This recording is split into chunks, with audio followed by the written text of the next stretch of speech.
I'm going to be talking about dreams this morning.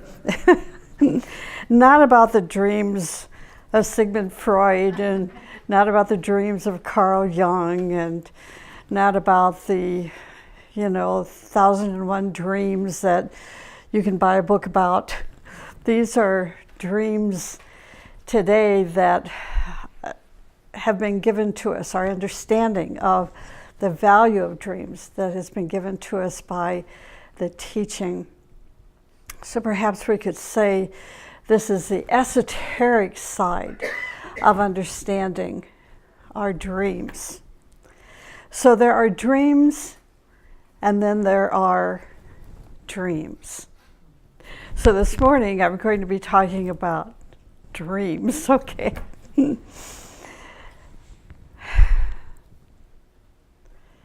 We have one-dimensional, physical type dreams to higher consciousness dreams.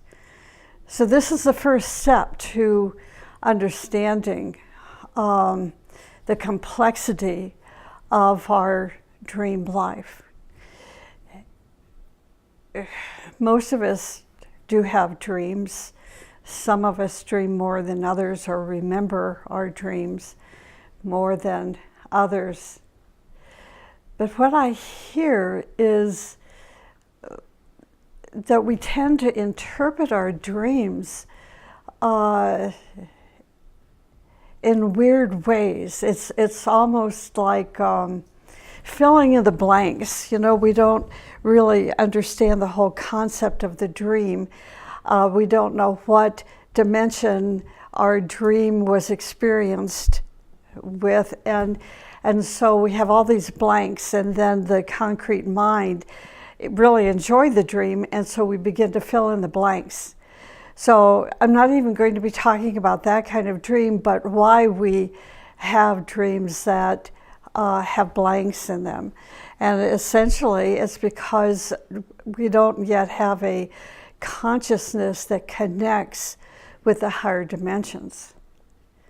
So if there's one thing you want to remember is from today's talk is that we have one-dimensional type dreams to higher consciousness dreams. I'll be talking about the value of dreams today, especially when we no longer live in a one-dimension world. The more dimensions of life that we are able to, our consciousness is able to penetrate into, the closer we become to our true self. See, now how many people even relate that the closer our consciousness is into the higher realms, the closer we are to our true self?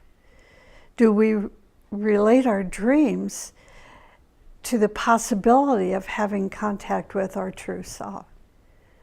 So you can already see that we're going into a depth this morning about dreams that is not customary.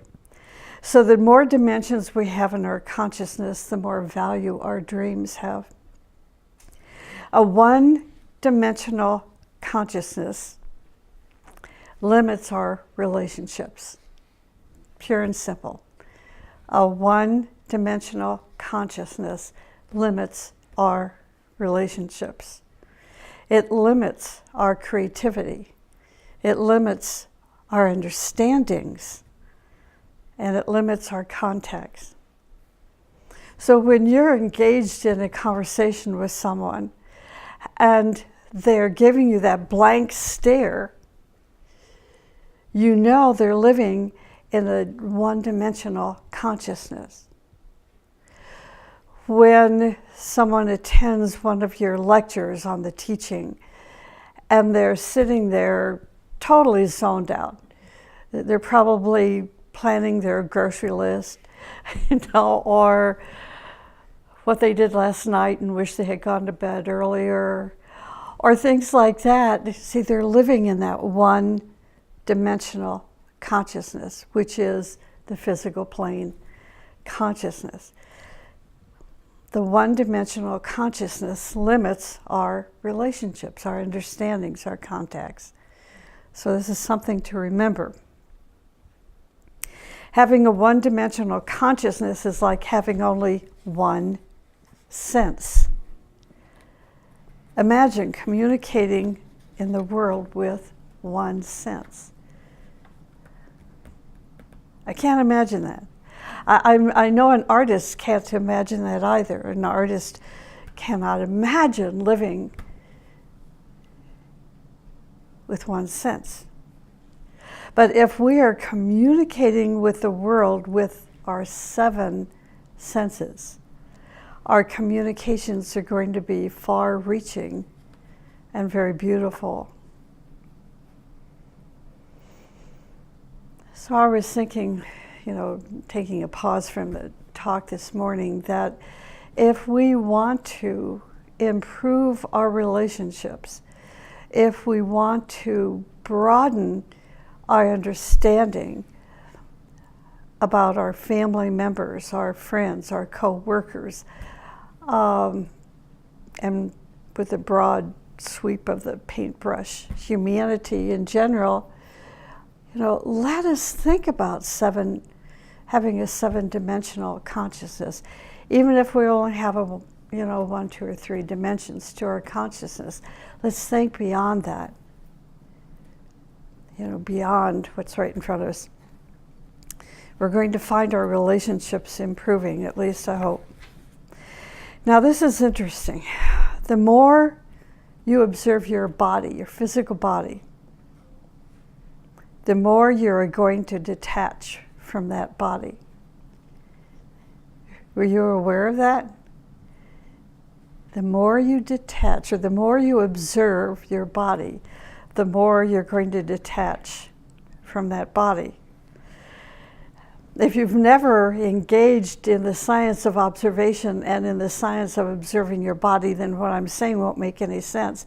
But if you have experienced this, it makes total sense. You may not have recognized it, but all of a sudden you're going to think, yeah, that's true.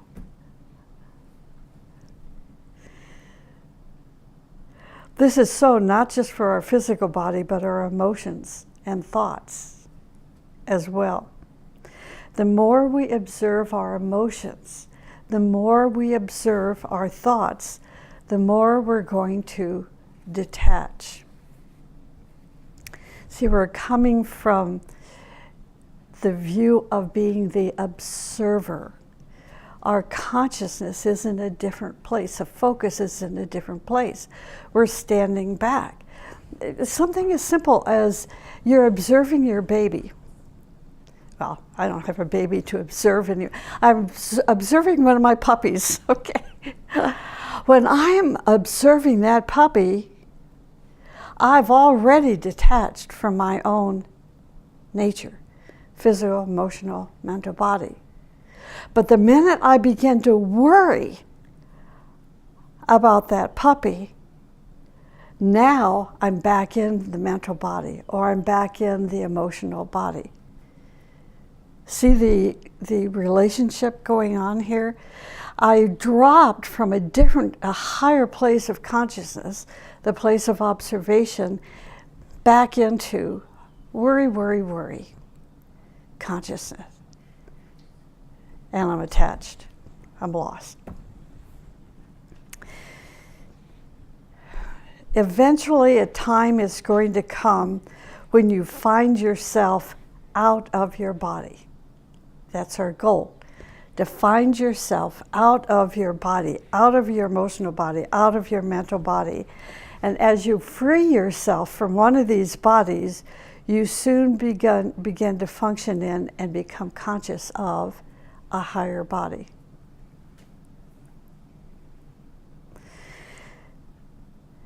Now, as you become conscious of a higher body, it is then you begin to organize that body in such a way that you are perfecting yourself.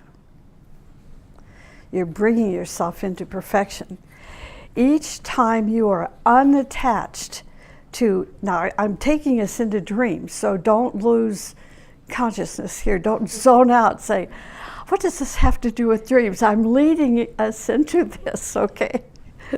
Every time we are unattached to any of our bodies, we can use that body for a long time without getting tired. How about that? Anytime we are unattached to any of our bodies, we can use that body for a long time without getting tired.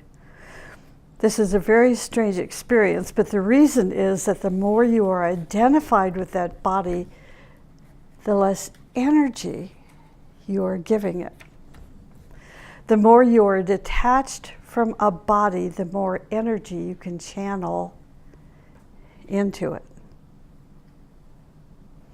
Your health, your joy, and energy increase when you are not attached to your body. You become magnetic, and most of your fears disappear. So that tells us we have a little ways to go yet.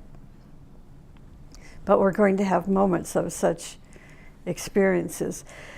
Now, the greatest fear that subconsciously controls your human mechanism is the fear of death.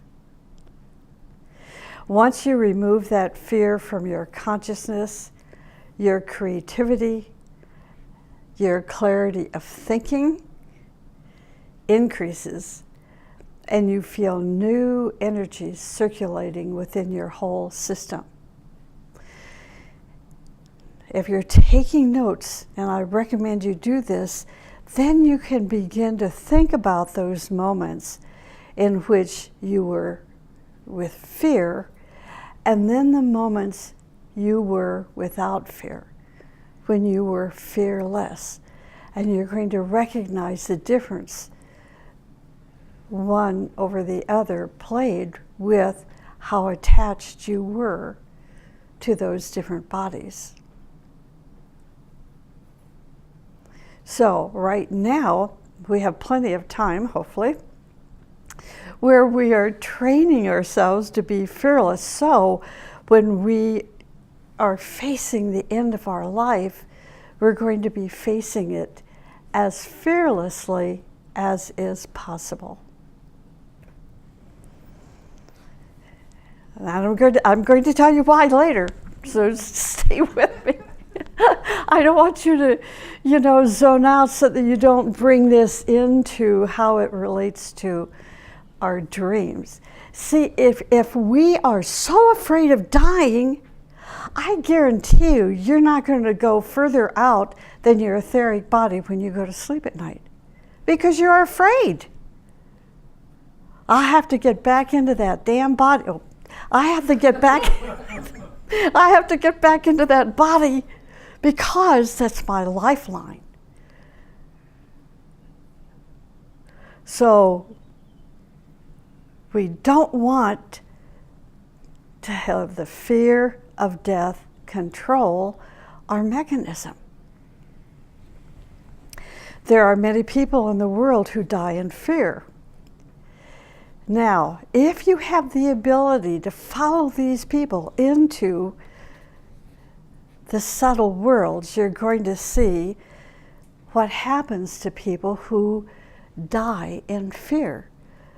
They have this cloud of grayness. It's just like we have white clouds and we have gray clouds.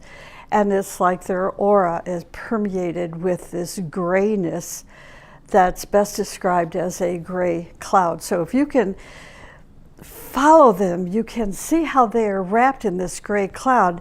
And this is the thing that frightens me, if you want to talk about fear, is such people sometimes stay in that state of existence until their next incarnation is announced. Until their next incarnation is announced, they're still enveloped in this gray cloud of fear. Now, such souls obviously are retarding their evolution for a long, long time. Why? They're not benefiting from experiences of the subtle worlds, and they continue their new life with the same miserable thinking. They remain like a cocoon and never turn into a butterfly, unless some kind of hard event awakens them with a new hope of immortality. Those who are on their deathbed must be enlightened and told to be fearless and to be joyful, because the life in the other worlds is greater than this life. People must prepare their mind to know about the conditions of the subtle world, the subtle worlds, before they die. When we die, there are many invisible helpers who are going to meet us on the other side. Now, if you are dreaming, you will have already met some of these guides. But if you haven't, at least now you know, because you're fearless in death, that there are invisible guides on the other side, and usually people, entities that you're going to recognize, and they're going to guide us, helping us to know that we left our body and that we are now in another dimension, that we're going to have a little training to maneuver around, and we'll get that training. When we have only a one-dimensional understanding of an event, we will not see the effects and causes. We must look at such events, any events, from more than one dimension. Somebody says, "Why me, God?" Look at it from another dimension.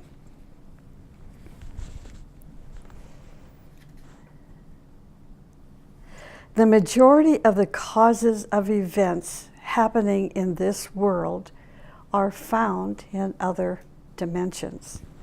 If we have no access to other dimensions, we will take effects as causes.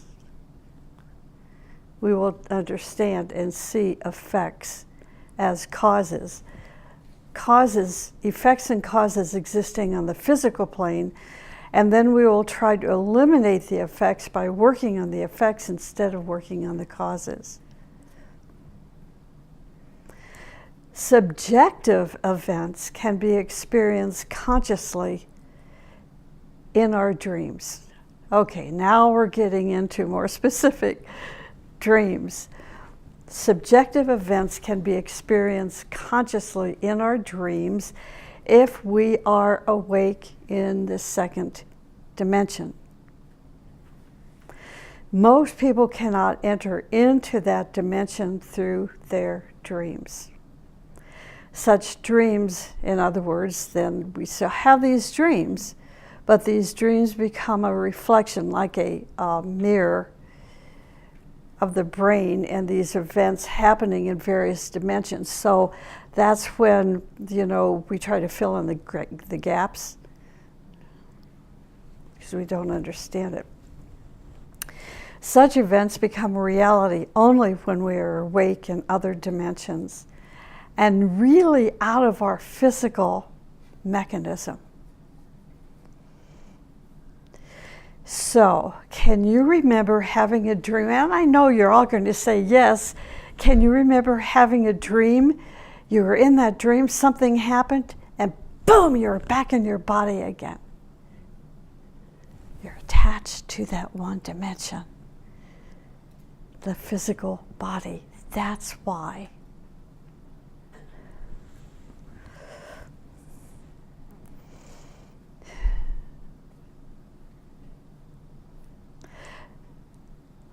Now, let's say that you dream that you're on the edge of an abyss and someone pushes you. You fall down and down and down, and boom, you're back in your body. But the other option is that suddenly you remember this is a dream, and you can gain control of the dream and change the automatic action. This is the first stage into being aware on the second dimension. Now, the teachings tell us that there are 5 major kinds of dreams. This is a teaching telling us that there are 5 major kinds of dreams. The automatic, uncontrolled dream. That's one. Number 2 is controlled dreams. Number 3 is projected dreams from higher sources that are prophetic in nature. That's the 3rd major kind of dream. The 4th is created dreams, created by your own power of creative imagination. And then the last major kind of dream is a past life dream. So we're going to take these 5 and talk about them briefly.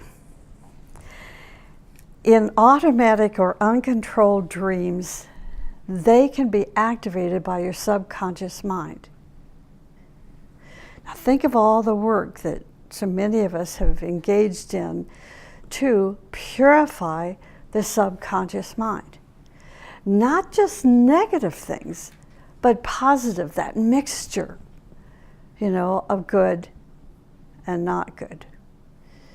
We're in the process. Meditation helps us, like taking that laser beam of light, by working on ourselves, meditating and so forth, that we're slowly moving into this whole arena of the subconscious mind where we find glamours, illusion, remember those words? All seem to be controlling those subconscious activities. Well, these activities become part of our dreams. And these kind of dreams go on and on and on, and we become a part of them, and we have no choice. We're just there. We're a victim of the dream, let's say. They may be generated by thoughts and feelings existing in your environment, or by a dominating emotion or thought that's within you. They could also be impressed on your consciousness, these kind of dreams, by very powerful people. Or they can, this is startling, or they can be projected on you by entities living on the lower planes, or by entities sending darkness to you. But the thing is that as your consciousness moves into higher dimensions, then you can see and take like a fire extinguisher, that puff of fog, and push them out. If you are awake on the astral plane, you will know the sources of these dreams. The second type of dream is called controlled dreams. Whenever you awaken on the plane where you are dreaming, then you can control it. Whenever you awaken on the plane that you are dreaming, you can control it. When you have left your physical and emotional or mental body, you can experience events on that plane. And at least for a while, to a certain degree, you can control it. Not always, but with experience, you gain more control. When you awaken on a plane, you feel there is such great freedom and joy. So awakening means what? We have to have a definition. We can't just say we're awake. An awakening means that we are having an expanded consciousness. Our consciousness is expanding, and with each expansion of consciousness, we feel greater joy and greater freedom. When you are awake on various planes, you can see, if you want, who you are. You can see, if you want, who you are, what kind of body you have. For example, on the astral plane, you're going to have an exact copy of your physical body, but it's transparent and weightless. What's very cool is that you can be in your physical body during the day, engaged in activity, and all of a sudden see somebody appear. And it looks like they have a physical body. And you wonder,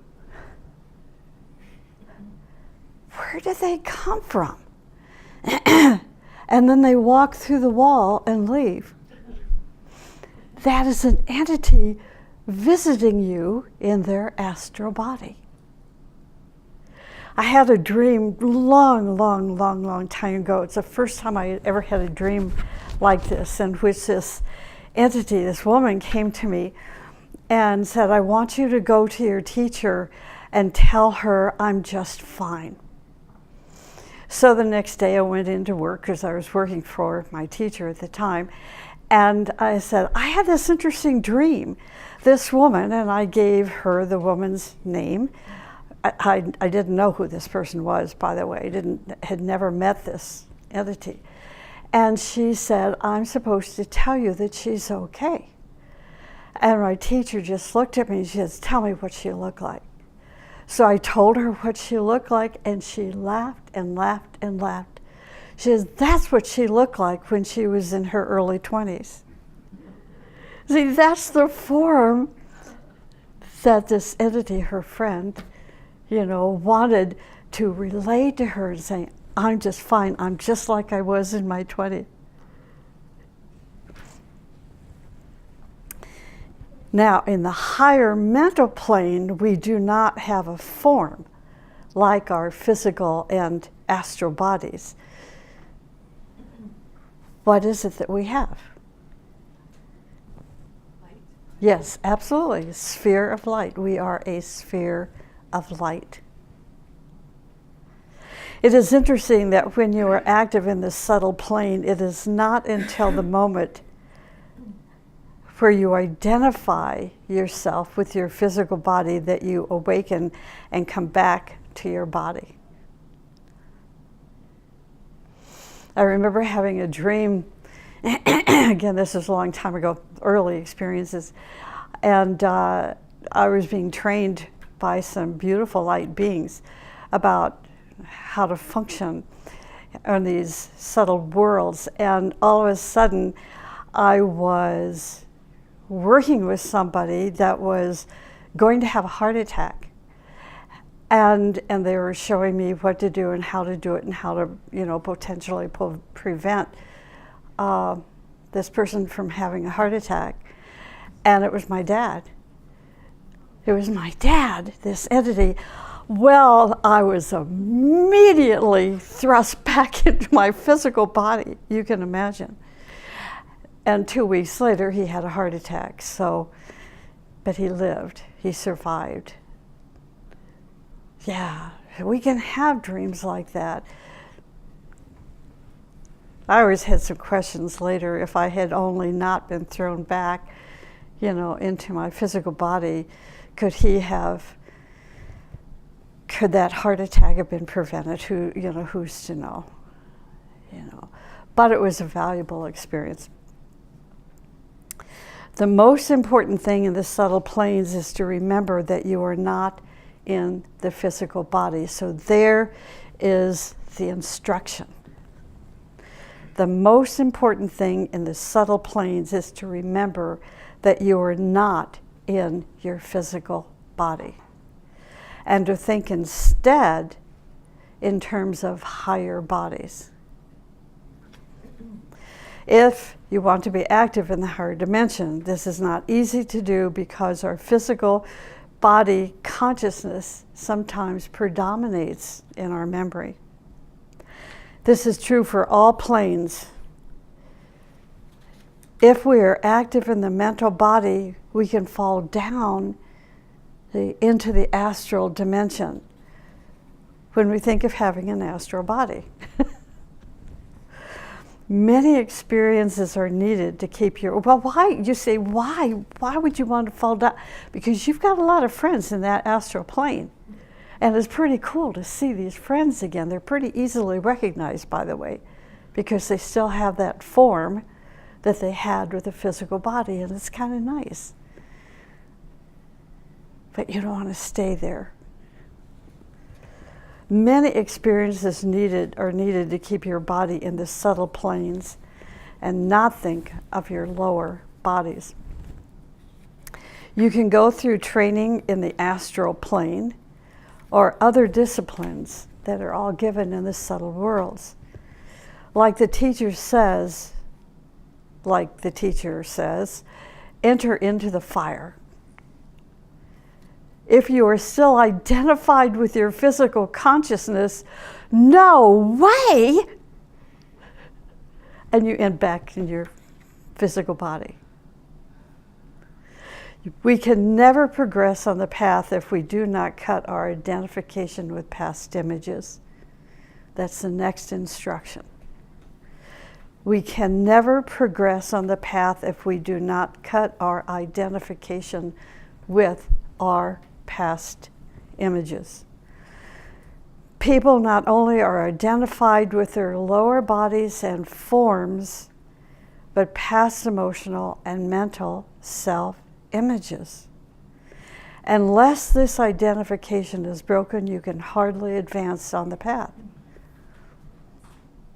You must work hard to transcend such images to be able to function in this subtle world or in new dimensions.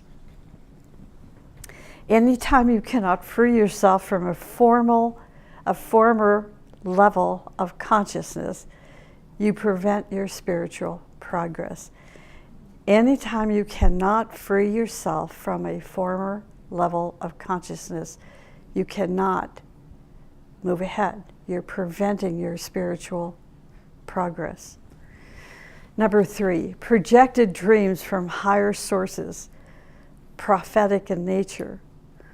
Such dreams are prophetic dreams sometimes, or at other times they are instructions given to you for certain reasons. These dreams can come from your solar angel,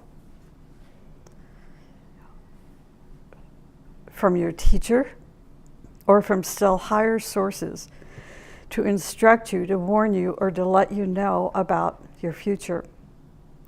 Such dreams cannot be changed by the power. This is so important. They cannot be changed, so don't try to change them. Don't think this is lucid dreaming, I can change this. Don't try to change that dream.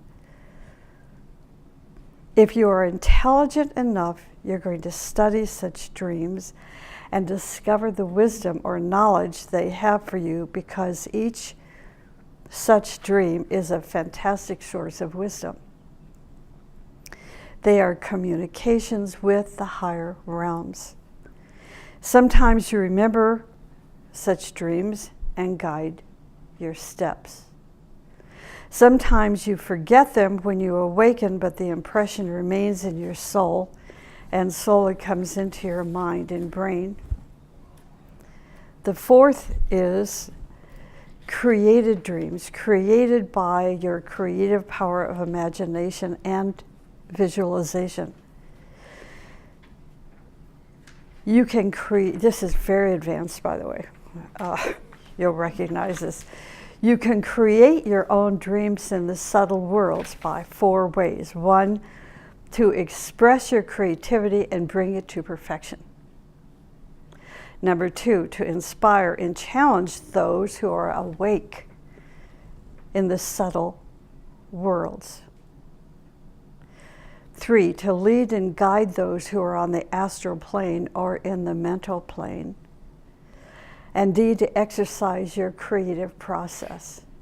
So those are 4 points. Point A and point D, or point 1 and point 4, are very, very interesting points. For example, the first point, to express your creativity and bring it to perfection. You can take a lecture like what we're giving this morning into that dimension of consciousness and give that talk 2 or 3 or 4 times and tweak it here and tweak it there and say, no, that's not good. Let's change it to this. Let's change it to that. If you are a musician and you're going to perform a concert tomorrow, you can go into that level in your dream life, and you're going to be sitting there in front of this grand piano up on this stage with a huge audience. Usually that audience is like 5 times larger than what it's really going to be. And you're playing and you're playing and you're playing and you're playing until you have that whole composition so memorized that now you don't have to worry about how you're playing. Now your genius is coming through you. And it will come through you the next day when you perform in concert. Such people are those who have built their antakarana. And they can at will function in subtle planes. And in the meantime, register them in their brain and activate them on the physical plane. For them, it is not necessary. This is so cool. It is not necessary for them to even enter into some form of samadhi. They can at will extend their consciousness into the subtle worlds and act there, and in the meantime, keep their consciousness in the physical plane. That would be the type of person that could do 2 and 3, to inspire and challenge those who are awake in the subtle plane, and to lead and guide those who are on the astral plane or in the mental plane. Of course, this is an advanced state of beingness, but it is possible. The great ones are active on many planes simultaneously because of the communication line built between the worlds. Oh man, I can do this. We're going to run over just a little bit. For them, it is not necessary to go to sleep, but only to focus their consciousness and tune in with the plane that they want. The last is past life dreams. The 5th kind of dream can be called a reflection of the events of previous lives. They are reflected partially from the Akashic records, only partially from the Akashic records that are reflected onto the astral plane. Such dreams cannot be changed. You can change them, and just like you're thinking, listen, I learned how to do this in the evening review. I can change. No, you cannot change such dreams. They are given to us for certain reasons. Sometimes they explain why we are in certain situations and involved in certain events. They explain the causes of our failures and our successes, our victories and defeats. And of course, we can learn enormous lessons from these kind of dreams. If you try to change these dreams, you're going to see them rebuilt again and again because the source is in the higher ethers, and that's why you can't change them. See, it's already an event that took place. In examining such dreams, we can learn if we have advanced from past incarnations. See, this is so cool. Why is it so cool? Well, it just is. No, it's so cool because we know after we pass, after we leave the earth plane, one of the first events we have that we have our solar angel with us to help us through this is we have this complete review, right? Of this lifetime. We've already gone through it. Now we've already gone through it in our dream world. we've learned, whether we've advanced from an earlier incarnation, or are we still the same, stuck in the same place? Sometimes people find that the changes are very superficial and insignificant. Others find there's a tremendous change in the new incarnation. But these kind of dreams must not be forced. Higher forces know if you need them, if you need these dreams, and they release a portion of your former life from the Akashic records that will help you build a better future. So I'll leave you with this exercise. Try to keep yourself awake at night. Try to keep yourself awake while you're in bed until you experience entering into the subtle worlds without losing your consciousness. And one of the ways I learned to do this was by lifting an arm. And as that arm starts to, you have to put it back up until you go into the subtle plane. Then you can put your arm down because you're there.